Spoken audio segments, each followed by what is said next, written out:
Zaidi ya mahujaji 42 kutoka India wameripotiwa kufariki dunia baada ya basi walilokuwa wakisafiria kugongana na tanki ya diesel na kushika moto karibu na mji wa Madina. Ajali hiyo imetokea wakati mahujaji hao wakirejea kutoka mji mtakatifu wa Makka ambako walikuwa wamemaliza ibada ya Umra.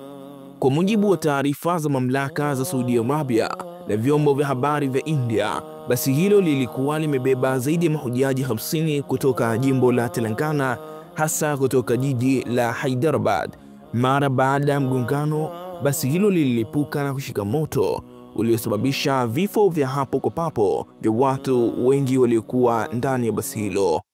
Taarifa zinaeleza kuwa kati ya waliofariki kulikuwa na wanawake na watoto ambao hawakuweza kujiokoa kutokana na ukubwa wa mlipuko na kasi ya moto kusambaa.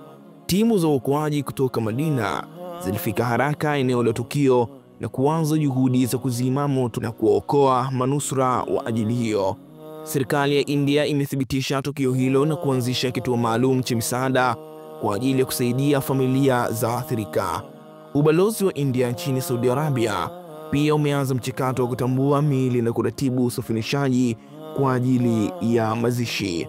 Viongozi wa serikali ya Telangana wameeleza masikitiko makubwa kufuatia vifo hivyo na kuahidi kushirikiana na serikali kuu kuhakikisha familia za marehemu zinapata msaada unaostahili. Ajali hiyo imetajwa kuwa miongoni mwa matukio mabaya zaidi yaliyowahi kuhusisha mahujaji wa India katika safari za hija na umra, na imeacha simanzi kubwa kwa jamii ya Kiislamu nchini India. Mimi ni Ramadhan Jende.